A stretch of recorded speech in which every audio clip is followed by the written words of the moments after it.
Hello everyone, welcome to my UPSC. Rajasthan RPSC assistant professor की हम regular basis पे preparation कर रहे हैं। टेस्ट सीरीज आपने ज्वाइन नहीं किया तो टेस्ट सीरीज ज्वाइन कर लीजिए, आपकी रेगुलरिटी बनी रहेगी, आपका सिलेबस अच्छे से प्रैक्टिस हो जाएगी, आपका रिवीजन हो जाएगा। टेस्ट सीरीज का लिंक आपको नीचे डिस्क्रिप्शन में मिल जाएगा, वीडियो के कमेंट सेक्शन में मिल जाएगा। इस नंबर पे कांटेक्ट करके भी टेस्ट सीरीज ज्वाइन कर सकते हैं या फिर वेबसाइट पे जाके भी आप टेस्ट सीरीज ज्वाइन कर सकते हैं। जनरल स्टडीज पेपर 3 और आपके जो सब्जेक्ट है उसकी हिंदी और इंग्लिश दोनों में अवेलेबल है। आज जो टॉपिक डिस्कस कर रहे हैं हम इंपॉर्टेंट टॉपिक्स, वैसे तो आपका पूरा सिलेबस ही इंपॉर्टेंट है, लेकिन पिछले 10-12 साल में जो भी पेपर आए हैं उसके अकॉर्डिंग कुछ ऐसे टॉपिक्स हैं जिन पे हमको ज्यादा फोकस रखना है और उनसे क्वेश्चन किसी टॉपिक से एक, कई बार 2 क्वेश्चन भी पूछे जाते हैं। तो हम जो भी इंपॉर्टेंट टॉपिक्स हैं पहले जो ज्यादा इंपॉर्टेंट है उनको करेंगे और फिर उसके हिसाब से बाकी टॉपिक्स को कवर करेंगे। ये जितने भी टॉपिक आज हम डिस्कस करेंगे सारे इंपॉर्टेंट है। Let's begin. पहला जो टॉपिक है लोकपाल या लोकायुक्त। देखिए दुनिया में ज्यादातर जो देश हैं उसमें लोकपाल या लोकायुक्त की जो संस्था है इसको ओम्बुड्समैन कहा जाता है, लेकिन हमारे देश में लोकपाल या लोकायुक्त के नाम से जानते हैं और ये नाम दिया गया था 1963 में डॉक्टर LM सिंघवी ने। लोकपाल एक संस्कृत वर्ड है और इसका मतलब होता है लोगों का संरक्षक। भ्रष्टाचार वगैरह हो या लोगों से जुड़ी जो इनएफिशिएंसी है, चारों ओर जो अकुशलता है, उसके लिए ये काम करता है लोकपाल। 5 जनवरी 1966 को मोरारजी देसाई की अध्यक्षता में पहला जो एडमिनिस्ट्रेटिव रिफॉर्म कमीशन था, पहला प्रशासनिक सुधार आयोग, इसका गठन किया गया था। और इसी आयोग ने जो पहला एडमिनिस्ट्रेटिव रिफॉर्म कमीशन बना था, इसी ने problem of redress of citizens grievances से संबंधित 1966 में पहली बार इस पे जोर दिया था कि एक लोकपाल लोकायुक्त होना चाहिए। ये थोड़ा सा बैकग्राउंड देख रहे हैं हम, आएंगे राजस्थान पे भी। तो सबसे पहले देश में लोकपाल बिल किसने पारित किया था? 1970 में उड़ीसा में सबसे पहले लोकपाल बिल पारित किया गया था, लेकिन उड़ीसा में लोकपाल की स्थापना 1983 में की गई थी। लोकपाल पद की स्थापना सबसे पहले महाराष्ट्र में हुई थी 1971 में। तो 2 चीजें क्लियर हुई आपकी। 1971 में महाराष्ट्र में लोकायुक्त पद की स्थापना सबसे पहले हुई थी, लेकिन लोकपाल बिल सबसे पहले बिल उड़ीसा ने पास किया था और लोकायुक्त ये महाराष्ट्र ने अपॉइंट किया था। राजस्थान में 1973 में लोकपाल जो लोकायुक्त संस्था है उसकी स्थापना हुई है। लोकायुक्त की राजस्थान में कब हुई है? 1973 में। इसकी शुरुआत हुई थी, देखिए ये आपने सुना होगा HCM रीपा। ये यहाँ पे जो राजस्थान एडमिनिस्ट्रेटिव सर्विसेज की जो सेलेक्ट होते हैं उनकी ट्रेनिंग होती है।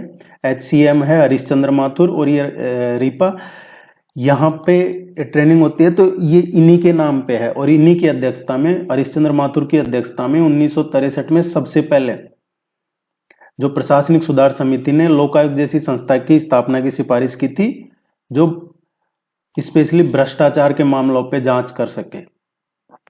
फिर ये 1963 में इन्होंने रिकमेंड किया था। ये अध्यादेश कब पारित हुआ? 3 फरवरी 1973 को ये अध्यादेश पारित हुआ और राष्ट्रपति की स्वीकृति कब मिली इसको? 26 मार्च 1973 को। तो राजस्थान में जो लोकायुक्त उप लोकायुक्त का है ये कब से लागू हुआ है? 26 मार्च 1973 से। और ये अधिनियम कब पास किया गया? 3 फरवरी 1973 को। डेट नहीं पूछी जाती है, 1973 याद रखिएगा, ये सबसे इंपॉर्टेंट है। अब देखते हैं राजस्थान में लोकायुक्त। तो जैसा 1973 का जो ये अमेंडमेंट है इसके अकॉर्डिंग ये संस्था बनाई गई है। वैधानिक और एक स्वतंत्र संस्था है ये। क्वेश्चन जो एग्जाम में पूछा जाता है कि पहले लोकायुक्त कौन थे? राजस्थान के पहले लोकायुक्त थे जस्टिस ID दुआ। जस्टिस ID दुआ ये राजस्थान के पहले लोकायुक्त थे। ये दिल्ली हाईकोर्ट में भी जज रहे हुए हैं और सुप्रीम कोर्ट में भी जज रहे हुए हैं। और ये इनका जन्म हुआ था पाकिस्तान, जो अभी मॉडर्न पाकिस्तान है, उसमें इनका जन्म हुआ था। ये याद रखने के लिए बताया मैंने आपको। RD दुआ, ये सुप्रीम कोर्ट की website, Delhi court, high court की और कई जगह देखा, लेकिन इनका फुल जो प्रोफाइल है उसमें RD दुआ ही लिखा हुआ है, इसलिए आप RD दुआ ही याद रखिए।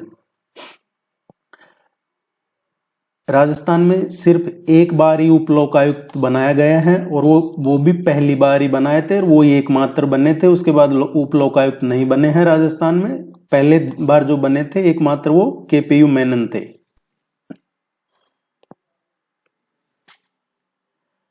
लोकपाल की नियुक्ति कौन करता है? गवर्नर, राज्यपाल लोकपाल की नियुक्ति करते हैं, लेकिन ये सिफारिश के बेस पे करते हैं। राज्यपाल ज्यादातर जो अपॉइंटमेंट करते हैं वो सिफारिश बेस पे करते हैं। अब राज्यपाल को लोकायुक्त की नियुक्ति के लिए कौन सिफारिश करता है? एक तो चीफ मिनिस्टर, मुख्यमंत्री, नेता प्रतिपक्ष और हाई कोर्ट के जो मुख्य न्यायाधीश हैं, इनकी सलाह के बाद। तो लोकायुक्त कौन तय करता है?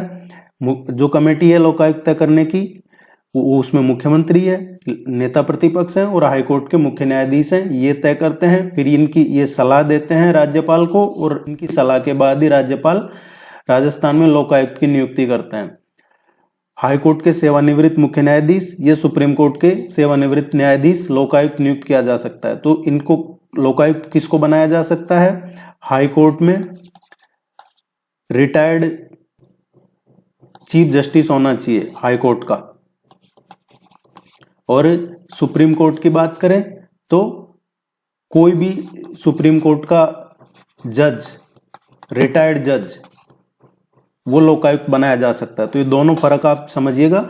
अगर हाई कोर्ट का बनाएंगे तो वो चीफ जस्टिस, मुख्य न्यायाधीश होना चाहिए हाई कोर्ट से रिटायर्ड मुख्य न्यायाधीश, और सुप्रीम कोर्ट का होगा तो कोई भी रिटायर्ड जज चल जाएगा, बना दिया जाएगा लोकायुक्त। कार्यकाल, टेन्योर कितना होता है लोकायुक्त का? तो लोकायुक्त का टेन्योर 5 साल हुआ करता था पहले। 2018 में, मार्च 2018 में गवर्नमेंट ने बढ़ा के 8 साल कर दिया इसको, लेकिन बाद में 2019 में इसमें वापस इसको चेंज किया और 8 से 5 वर्ष कर दिया गया। तो 2018 में 5 से 8 कर दिया गया था, फिर बाद में जुलाई 2019 में ये 8 से 5 कर दिया गया। तो अभी प्रेजेंट में राजस्थान में जो है लोकायुक्त 5 साल और 65 ईयर। तो देखिए ये इंपॉर्टेंट है, ध्यान रखना, कंफ्यूज नहीं होना। 5 वर्ष या 65 वर्ष की आयु जो भी पहले हो जाए वो, लेकिन लोकायुक्त का है जो कार्यकाल रहेगा 5 वर्ष, या फिर उनकी उम्र 65 वर्ष हो जाए तब तक। वापिस से रीअपॉइंट नहीं किया जा सकता है। एक बार लोकायुक्त बन गए, अब वो दोबारा अगर उनकी 65 साल की जगह 60 साल की भी उम्र है तो भी उनको वापस अपॉइंट नहीं किया जाएगा लोकायुक्त के लिए। ये 2 इंपॉर्टेंट पॉइंट है आपको जो ध्यान में रखने हैं, क्योंकि आगे कुछ ऐसे पोस्ट आएंगी जिनमें 65 की जगह आपको 62 या 70 मिलेगा, तो कंफ्यूज नहीं होना। लोकायुक्त का 5 साल या 65 ईयर। कौन हटा सकता है लोकपाल को? लोकपाल या तो कदाचार या असमर्थता हो कि वो अपना काम नहीं कर सकते हैं, या फिर उनके खिलाफ कोई आरोप हो, तो लोकायुक्त को राज्यपाल हटा सकते हैं। कौन हटा सकता है? राज्यपाल। इसका जो सैलरी अलाउंसेज, वेतन कितना होता है लोकपाल का? तो हाई कोर्ट का जो चीफ जस्टिस होता है उसके बराबर ही लोकायुक्त का वेतन होता है। अगर लोकायुक्त का पद रिक्त है, वैकेंट है, लोकायुक्त का पोस्ट है, तो उप लोकायुक्त, जैसे राष्ट्रपति की जगह उपराष्ट्रपति है जो उनका कार्यकाल देखते हैं, वैसे ही लोकायुक्त नहीं है तो उप लोकायुक्त इस काम को देखते हैं। और अगर उप लोकायुक्त का पद खाली है तो लोकायुक्त उस काम को देखते हैं। और अगर दोनों ही नहीं है तो फिर राज्यपाल है जो सलाह लेते हैं हाई कोर्ट के मुख्य न्यायाधीश से, और उनकी सलाह के बाद किसी भी हाई कोर्ट के जज को ये लोकायुक्त बना सकते हैं।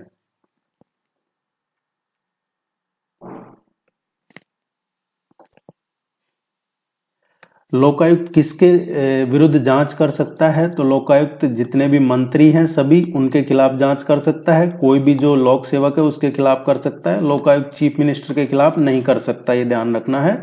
मंत्रियों के खिलाफ कर सकता है, मुख्यमंत्री के खिलाफ नहीं। जिला प्रमुख तथा उप जिला प्रमुख के खिलाफ कर सकता है। पंचायत समितियों के प्रधान और उप प्रधान के खिलाफ कर सकता है। लेकिन जो सरपंच हैं उनके खिलाफ नहीं कर सकता। नगर निगम के महापौर, उप महापौर हैं, इनके खिलाफ कर सकता है। स्थानीय प्राधिकरण, नगर निगम, नगर पालिका के जो अध्यक्ष उपाध्यक्ष हैं, इनके खिलाफ कर सकता है। और यूआईटी के जो अध्यक्ष हैं, उनके खिलाफ कोई शिकायत है तो उसकी जांच लोकायुक्त कर सकता है। तो ये ध्यान रखना, आपको राज्य के जितने भी मंत्री हैं या राज्य का कोई भी लोक सेवक है, जो रिटायर्ड हो गया लोक सेवक, उसकी जांच नहीं कर सकता है। आगे हम पढ़ लेंगे कौन किसकी जांच नहीं कर सकता है, तो ये आपको नोट कर लेना है। अदरवाइज ये आपको सेंड कर दिए जाते हैं, आप टेस्ट सीरीज वगैरह ज्वाइन कर रखी है तो। किसके विरुद्ध जांच नहीं कर सकता है लोकायुक्त? एक तो कोई जुडिशियली का मेंबर है, न्यायिक सेवा का सदस्य है या कर्मचारी है किसी भी न्यायालय में, तो जुडिशरी में इसको, जुडिशरी को इससे अलग रखा गया है। शायद जुडिशरी में भ्रष्टाचार नहीं होता होगा, पता नहीं, लेकिन इससे अलग रखा गया है। मुख्यमंत्री की जांच नहीं कर सकता है लोकायुक्त। जो ऑडिटर जनरल है, महालेखाकार, उनकी जांच नहीं कर सकता। जो आरपीएससी के मेंबर और चेयरमैन है, उनकी जांच नहीं कर सकता। अभी थोड़े दिन पहले आरपीएससी का एक मेंबर भ्रष्टाचार में, पेपर लीक में गिरफ्तार हुआ था, तो लोकायुक्त इनकी भी जांच नहीं कर सकता, जो आरपीएससी के अध्यक्ष और सदस्य हैं।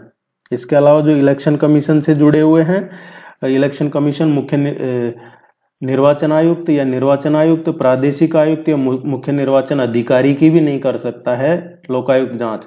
जो सेक्रेटरीट के कर्मचारी अधिकारी हैं, उनकी नहीं कर सकता। विधानसभा सचिवालय की बात हो रही है, राजस्थान विधानसभा का जो सेक्रेटरीट है, उसके जो कर्मचारी हैं, अधिकारी हैं, उनकी भी जांच नहीं कर सकता है। पंच और सरपंच हैं, उनके खिलाफ भी अगर कोई शिकायत है तो ये भी लोकायुक्त के अधिकार क्षेत्र में नहीं आती है।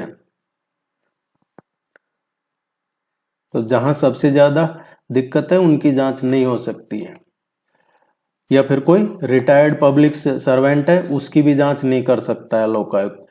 एक क्वेश्चन ये यहां से पूछा जाता है, इसीलिए यह हाईलाइट कर रखा है। कोई भी 5 साल से ज्यादा, 5 साल या उससे ज्यादा पुराना मामला हो गया, उसकी जांच, शिकायत और जांच नहीं की जा सकती है। उसकी शिकायत भी लोकायुक्त नहीं लेगा, 5 साल या उससे ज्यादा पुराना मामला है तो, और उसकी जांच भी नहीं करेगा लोकायुक्त है। जो लोकायुक्त किसी की जांच करता है तो गवर्नमेंट को रिकमेंड करता है कि इसके खिलाफ डिसिप्लिनरी एक्शन लिया जाए या कोई कार्रवाई की जाए, लेकिन लोकायुक्त खुद कार्रवाई नहीं कर सकता, कार्रवाई के लिए लिख सकता है। इसलिए लोकायुक्त क्या है?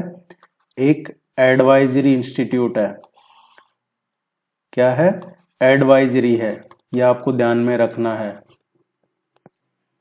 एक बुक का पूछ लिया जाता है कई बार, law, liberty and social justice. ये किसकी बुक है? तो ये सुप्रीम कोर्ट के जस्टिस हैं, फॉर्मर जस्टिस गजेंद्र गडकर, इनकी पुस्तक है law, liberty and social justice. इसमें ये जो ओम्बुड्समैन है, लोकपाल, लोकायुक्त, इसी का ही जिक्र है। राजस्थान में जो बेसिक तैयार किया गया था, कुछ चेंजेस किए गए थे, शुरू में लोकायुक्त बनाया उसमें, तो ये 28 फरवरी 2014 को नरपतमल लौडा की अध्यक्षता में एक हाई लेवल कमेटी का गठन किया गया था, जो भी मौजूदा लोकायुक्त अधिनियम में उससे और मजबूत और प्रभावी करने के लिए।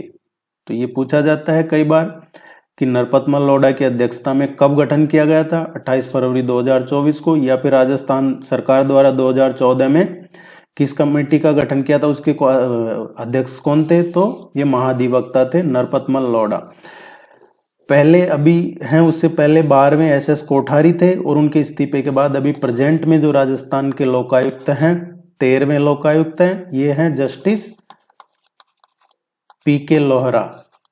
जस्टिस पीके लोहरा भी प्रेजेंट में राजस्थान के लोकायुक्त है। ये हर एग्जाम में पूछा जाता है क्वेश्चन। नेक्स्ट जो टॉपिक है ऑडिटर जनरल का है।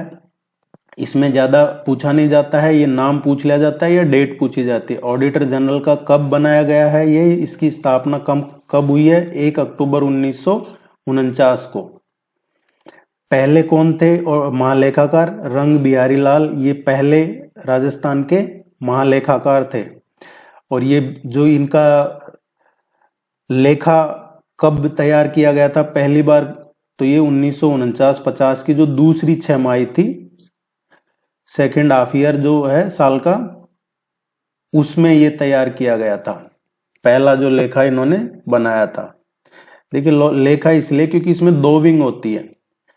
जो महालेखाकार ऑडिटर जनरल का ऑफिस कार्यालय है, इसमें दो ही विंग है, एक एडमिनिस्ट्रेटिव विंग है और एक अकाउंट विंग है। ये दो ही विंग है, ये आप ध्यान में रखिएगा। अभी प्रेजेंट में तृप्ति गुप्ता है ऑडिटर जनरल, और ये अभी बनाई है अप्रैल 2023 में। ये भी, इनको भी एडिशनल चार्ज दे रखा है, परमानेंट नहीं है, एडिशनल चार्ज दे रखा है इनको ऑडिटर जनरल का। तृप्ति गुप्ता, ये नाम ध्यान रखिएगा, पूछा जा सकता है।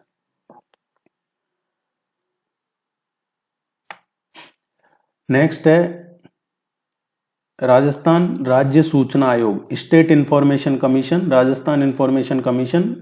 डायरेक्ट क्वेश्चन पूछा जाता है यहां से, ये कि इसका गठन कब किया गया था। 18 अप्रैल 2006 को इसका गठन किया गया था। आप पुराने पेपर उठा के देखिएगा, आरपीएससी के किसी भी एग्जाम के इंक्लूडिंग असिस्टेंट प्रोफेसर, आपको ये क्वेश्चन डायरेक्ट मिलेगा। राजस्थान सूचना आयोग का गठन कब किया गया था, 18 अप्रैल 2006 को।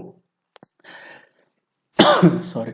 या फिर ज्यादा डीप में स्टेटमेंट बेस या मैचिंग का क्वेश्चन पूछा जाता है, या फिर इनमें से कौन सा स्टेटमेंट, कितने स्टेटमेंट सही है, वो क्वेश्चन पूछा जाता है। तो फिर आपको ये नाम भी जरूरी है याद रखना, टी श्रीनिवासन, सुरेश चौधरी, सीएम मीणा और आशुतोष शर्मा। ये चार नाम ध्यान रखने, ये चारों ही राजस्थान में ये मुख्य सूचना आयुक्त रहे हैं। कई बार क्वेश्चन पूछा जाता है इनमें से कौन रहे हैं सूचना आयुक्त और कौन नहीं रहे हैं, तो ये चार नाम अगर आपको ध्यान में होंगे तो आप इजीली उस क्वेश्चन को कर देंगे सही। और टेस्ट सीरीज में काफी क्वेश्चन इनसे रिलेटेड करवाए जा रहे हैं, तो वहां पे आपकी प्रैक्टिस हो जाएगी, निश्चिंत रहिए। जो मुख्य सूचना आयुक्त हैं, इसमें एक मुख्य सूचना आयुक्त और 4 और सूचना आयुक्त हो सकते हैं। तो एक तो सीआईसी चीफ इंफॉर्मेशन कमिश्नर और 4 इंफॉर्मेशन कमिश्नर, टोटल इसमें 5 मेंबर होते हैं। अभी प्रेजेंट में है जो चीफ इंफॉर्मेशन कमिश्नर कौन है, डीबी गुप्ता। डीबी गुप्ता है जो राजस्थान के चीफ इंफॉर्मेशन कमिश्नर है। ये राजस्थान के चीफ सेक्रेटरी भी रहे हुए हैं, डीबी गुप्ता मुख्य सचिव भी रहे हुए हैं।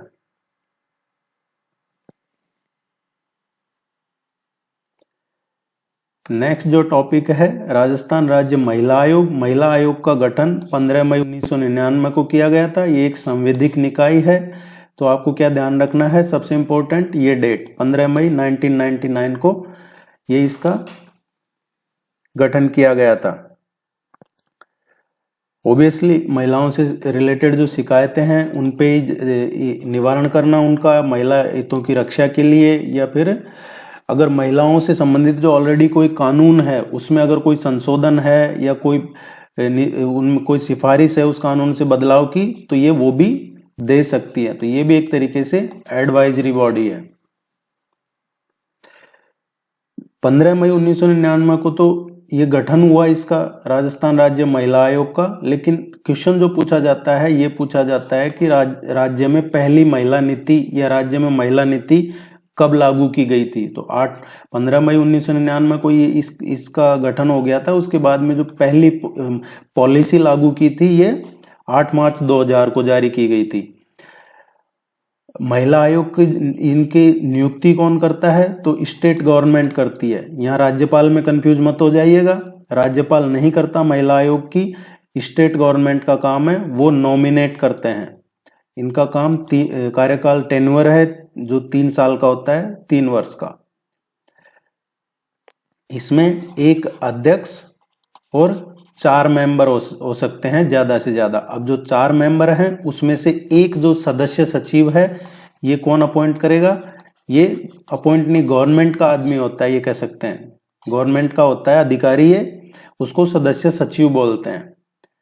तो टोटल जो नॉमिनेट करने हैं वो एक तो चेयरमैन और 3 और सदस्य वो रहेंगे बाहर से। अदरवाइज एक तो गवर्नमेंट का ऑफिसर रहेगा इसमें जिसको सदस्य सचिव कहा जाता है।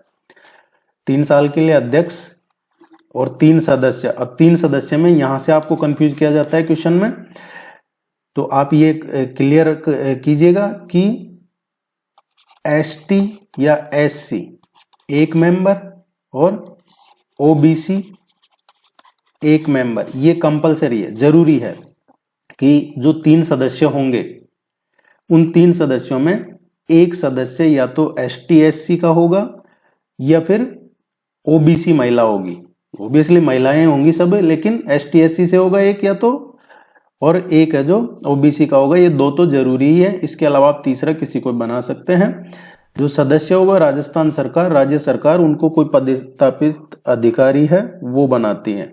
इसका हेडक्वार्टर है महिला आयोग का, जयपुर में है। क्वेश्चन ये पूछा जाता है ज्यादातर एग्जाम में कि राजस्थान ये राज्य महिला आयोग है, इसकी पहली अध्यक्ष कौन थी? कांता खतूरिया, ये पहली अध्यक्ष थी महिला आयोग की। अभी प्रेजेंट में कौन है? रेहाना रियाज चिश्ती, ये प्रेजेंट में अध्यक्ष हैं। और ये 3 मेंबर है, सुमन यादव, अंजना मेघवाल और सुमित्रा जैन, ये 3 अभी मेंबर हैं महिला आयोग की। और जो बताया कि एक गवर्नमेंट का अधिकारी होता है जिसको सदस्य सचिव कहते हैं, वो KS यादव है, कमल सिंह यादव।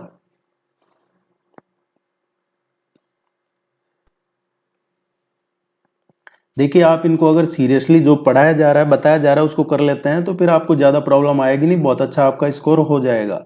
नेक्स्ट है ह्यूमन राइट्स कमीशन, मानवाधिकार आयोग। मानवाधिकार आयोग के लिए 28 सितंबर 1993 से मानवाधिकार ये संरक्षण 1993 में लागू हुआ। तो एक तो 1993 का याद रखिएगा, मानवाधिकार संरक्षण अधिनियम 1993 में, और कब लागू हुआ? 28 सितंबर 1993 से। अब पूछा जाता है कि राष्ट्रीय मानवाधिकार आयोग का गठन किसकी अध्यक्षता में किया था? 12 अक्टूबर को जस्टिस रंगनाथ मिश्र की अध्यक्षता में, और इसका हेडक्वार्टर दिल्ली में। तो भारत में जो मानवाधिकार की रक्षा के लिए मानवाधिकार संरक्षण अधिनियम है, यह अधिनियम तो 28 सितंबर को लागू हुआ है, और मानवाधिकार जो राष्ट्रीय मानवाधिकार आयोग है उसका गठन 12 अक्टूबर 1993 में जस्टिस रंगनाथ मिश्र की अध्यक्षता में किया था, और इसका हेडक्वार्टर दिल्ली में है। 2 इंपॉर्टेंट पॉइंट्स हैं यहां से, फिर हम राजस्थान राज्य मानवाधिकार पढ़ेंगे। राज्य मानवाधिकार आयोग केवल उन्हीं मामलों में जांच कर सकता है जो राज्य सूची में हो या समवर्ती सूची में हो। देखिए 3 सूचियां हैं, यूनियन लिस्ट, स्टेट लिस्ट और कॉन्करेंट लिस्ट। यूनियन लिस्ट होती है केंद्र सूची, स्टेट लिस्ट राज्य की सूची, और कॉन्करेंट लिस्ट होती है समवर्ती सूची। समवर्ती सूची में यूनियन और स्टेट दोनों के मैटर आते हैं, तो इसलिए राज्य यूनियन लिस्ट का कोई मामला है, केंद्र का मामला है, उसमें जांच नहीं कर सकता है। तो राज्य मानवाधिकार आयोग केवल उन्हीं मामलों में मानवाधिकारों के उल्लंघन की जांच कर सकता है जो सिर्फ या तो स्टेट लिस्ट में हो या कॉन्करेंट लिस्ट में हो। पहली चीज ये क्लियर हो गई आपको। अब दूसरा देखते हैं कि अगर जो राष्ट्रीय मानवाधिकार आयोग है किसी मामले की पहले से जांच कर रहा है तो उसमें राज्य मानवाधिकार आयोग हस्तक्षेप नहीं कर सकता है। अगर किसी मामले की नेशनल ह्यूमन राइट्स कमीशन जांच कर रहा है तो उसमें state human rights commission interfere नहीं कर सकता। ये 2 इंपॉर्टेंट पॉइंट है जो आपके एग्जाम में पूछे जाते हैं। हम बात कर रहे हैं राजस्थान राज्य मानवाधिकार आयोग। तो राजस्थान राज्य मानवाधिकार आयोग है, इसका गठन के संबंध में यह अधिसूचना जारी हुई थी। कब जारी हुई थी? 18 जनवरी 1999 में। और इसमें कहा था कि एक पूर्णकालिक अध्यक्ष और 4 सदस्य होंगे। जो शुरू में 18 जनवरी 1999 में यह अधिसूचना थी, और इसके बाद इसका गठन किया गया राजस्थान राज्य मानवाधिकार आयोग का। शुरू में एक चेयरमैन होगा और 4 मेंबर होंगे, लेकिन बाद में ये 2006 में इसमें अमेंड कर दिया। तो 2006 तक 2006 तक राजस्थान राज्य मानवाधिकार आयोग में एक अध्यक्ष और 4 मेंबर हुआ करते थे, और फिर इसमें अमेंड किया, संशोधन किया 2006 में, और 2006 के बाद से क्या हो गया? एक चेयरमैन और 2 सदस्य। एक चेयरमैन होगा और 2 मेंबर होंगे, ये आपको ध्यान में रखना है। इसका हेडक्वार्टर जयपुर में है, सेक्रेटरीट में। तो अभी प्रेजेंट में राजस्थान जो राज्य मानवाधिकार आयोग है उसमें एक चेयरमैन और 2 सदस्य का प्रावधान है। अब ये कौन हो सकते हैं? जो चेयरमैन होगा स्टेट ह्यूमन राइट्स कमीशन का, वो हाई कोर्ट का रिटायर्ड चीफ जस्टिस ही हो सकता है। ये आपको क्लियर रखना है। जो अध्यक्ष बनाया जाएगा राजस्थान मानवाधिकार आयोग का, वो अध्यक्ष होगा सिर्फ और सिर्फ हाई कोर्ट का retired chief justice. Supreme court का इसमें नहीं दिया हुआ है। कंफ्यूज नहीं होना। जो 2 मेंबर की बात कर रहे थे उसमें मेंबर में तो हाई कोर्ट का कोई भी या तो अभी वर्किंग जज है कोई या रिटायर्ड जज है। तो हाई कोर्ट का अभी कोई काम वर्किंग में है जज, या फिर कोई रिटायर्ड हो चुका है जज, उसको मेंबर बना देंगे। और एक डिस्ट्रिक्ट जज होगा उसको मेंबर बनाएंगे, लेकिन डिस्ट्रिक्ट जज वही मेंबर बन सकता है जिसके पास कम से कम 7 इयर्स का एक्सपीरियंस हो। तो 2 चीजें क्लियर रखनी है आपको। इसमें सुप्रीम कोर्ट का नहीं है। आपको कंफ्यूज किया जाता है कि या तो उच्च न्यायालय का सेवानिवृत्त मुख्य न्यायाधीश या फिर सुप्रीम कोर्ट का कोई जज बनाया जा सकता है। तो यहाँ कंफ्यूज नहीं होना है। जब मानवाधिकार आयोग का राज्य मानवाधिकार आयोग की बात आए तो राज्य में मानवाधिकार आयोग हाई कोर्ट का ही जज देखेगा। अध्यक्ष सेवानिवृत्त मुख्य न्यायाधीश बन जाएगा और मेंबर है उनमें एक कोई रिटायर्ड जज हाई कोर्ट का और दूसरा जो या वर्किंग जज, और दूसरा है जो कोई डिस्ट्रिक्ट जज होगा जिसके पास 7 साल का एक्सपीरियंस होगा, 7 इयर्स का, उसको बनाया जाएगा। यहां सुप्रीम कोर्ट का कंफ्यूज नहीं होना है। अब देखिए, राज्य मानवाधिकार आयोग के अध्यक्ष और सदस्यों की नियुक्ति कौन करता है? राज्यपाल करता है। नियुक्ति राज्यपाल करता है, लेकिन किस बेस पे करता है? एक कमेटी होती है जिसमें चीफ मिनिस्टर प्लस 6 मेंबर होते हैं। नहीं, चीफ मिनिस्टर सहित 6 मेंबर होते हैं, मुख्यमंत्री सहित 6 मेंबर ये तय करते हैं और फिर उसके बाद ये रिकमेंड करते हैं राज्यपाल को, गवर्नर को, और फिर गवर्नर अपॉइंट करता है। लेकिन राजस्थान में 6 नहीं, राजस्थान में 4 हैं। उसकी वजह है क्योंकि ये जो 6 मेंबर होते हैं इंक्लूडिंग चीफ मिनिस्टर, वो वहां होते हैं जहां पे विधान परिषद होती है। राजस्थान में विधान परिषद नहीं है, तो यहाँ पे 4 ही मेंबर की कमेटी होगी, वो तय करेगी कि कौन होंगे इसके मेंबर।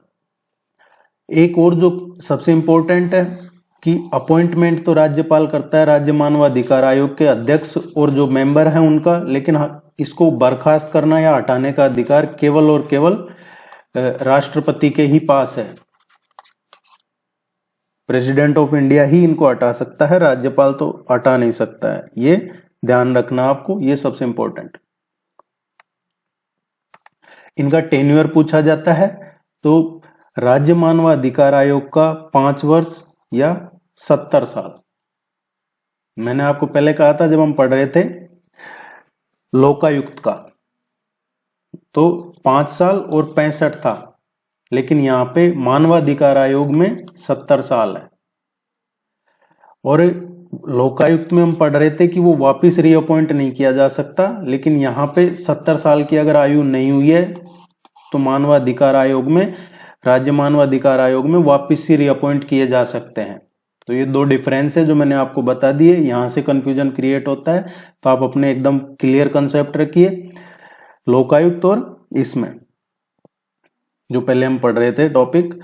अभी प्रथम पूछा जाता है अगर मानवाधिकार आयोग का, तो अध्यक्ष कांता भटनागर थे। प्रेजेंट की बात करें तो जी के व्यास, जस्टिस जी के व्यास हैं, ये इसके अध्यक्ष हैं। मेंबर इसमें 2 मेंबर हैं, महेश गोयल और जस्टिस रामचंद्र सिंह झाला। तो ये चारों नाम आप ध्यान रखिएगा, ये अभी आपके एग्जाम के लिए इंपॉर्टेंट है। आप भी अपना सपोर्ट बराबर बनाए रखिए, इसको लाइक कीजिए, वीडियो को, चैनल को सब्सक्राइब कीजिए, ताकि आपका सपोर्ट बना रहेगा और आपको रेगुलर बेसिस पे इंपॉर्टेंट टॉपिक्स आपके एग्जाम तक अच्छे से करवा दिए जाएंगे। स्टेट फाइनेंस कमीशन, राज्य वित्त आयोग की बात करते हैं तो ये 243 जो आर्टिकल है उसके तहत बनाया गया है। पंचायती राज संस्थानों के लिए इस आर्टिकल में दे रखा है। और हम यूएलबी की बात करें, यूएलबी है जो अर्बन लोकल बॉडीज हैं, उसकी बात करें तो आर्टिकल 243Y, ये सबसे इंपॉर्टेंट है, ध्यान रखिएगा। यहां कंफ्यूज ये पूछा जाता है और हम कंफ्यूज हो जाते हैं। ये 243I और 243Y में पंचायती राज और यूएलबी दोनों के लिए अलग अलग आर्टिकल है।